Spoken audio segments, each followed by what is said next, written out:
Welcome to Play by Play Sports. I'm your host, Vincent Priori, along with my co host, also Vincent Priori. We are live from Philadelphia, and even with the Eagles crashing out of the playoffs last week, there is still a lot going on in sports this weekend, including plenty of NFL playoff action.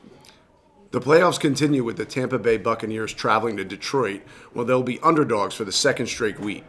Two former first overall draft picks look to continue their career rebirths as Baker Mayfield leads Tampa against Jared Goff and the Lions. In the other NFC matchup, the number one seed 49ers take on the Green Bay Packers. The Niners have been the best team in the conference all year, while Green Bay looked to shock the league with a second straight huge upset. In the AFC, the surefire offense, Rookie of the Year C.J. Stroud, will take on the odds-on favorite to win the MVP, Lamar Jackson. Houston is a surprise to many to be here with a first-year head coach of DeMeco Ryans and the rookie QB Stroud under center. We'll see if the experience of the veterinarian single-collar Jackson and his Super Bowl winning head coach John Harbaugh can give the Ravens the advantage at home. The winner of that game will take on the winner of one of the best quarterback rivalries in the NFL as Patrick Mahomes and the Chiefs travel to Buffalo to take on Josh Allen and the Bills. Both the Chiefs and the Bills have had rough moments this season, but you wouldn't have known it in their first playoff games as each team won fairly easily. Here in Philly, there's a lot going on in college basketball this weekend. On Hawk Hill, St. Joe's looks to stay hot at home. So far this season, they're 8-2 at Hagan Arena. They should have a good chance to make that 9-2 as they face Duquesne, who's winless so far in conference play and have lost 4 in a row overall.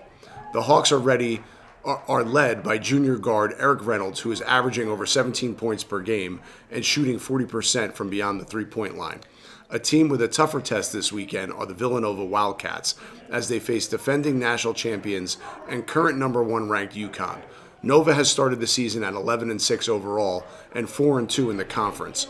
The Wildcats do get to take on the Huskies at the Wells Fargo Center tonight, which could be a help for the Cats as UConn are only 2-2 on the road this season. The Huskies play a team game with 4 players averaging over 13 points a game, while Villanova are led by veteran redshirt senior Eric Dixon and his 15 points per game. A win for the Cats could go a long way for their resume come March. Once the hard court is cleared off tomorrow night in the Wells Fargo Center, the ice will be laid for Sunday's game between the Philadelphia Flyers and the Ottawa Senators. The two teams are complete opposites this season. The Flyers were seen by many coming into the year as one of the worst teams in the NHL. The Sens were seen as an up-and-coming, exciting squad that could make a deep playoff run. The opposite is what actually has occurred. The Flyers have the 4th best record in the Eastern Conference, and the Senators sit dead last with only 16 wins in their first 40 games. The Flyers are led by stellar goaltending and the continued growth by many of the young players, including Travis Konecny and Owen Tippett.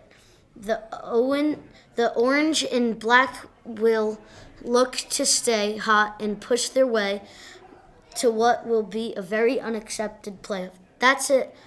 That's all for the play-by-play sports news. For Vincent Priori and co-host also Vincent Priori, this is it. Signing off now.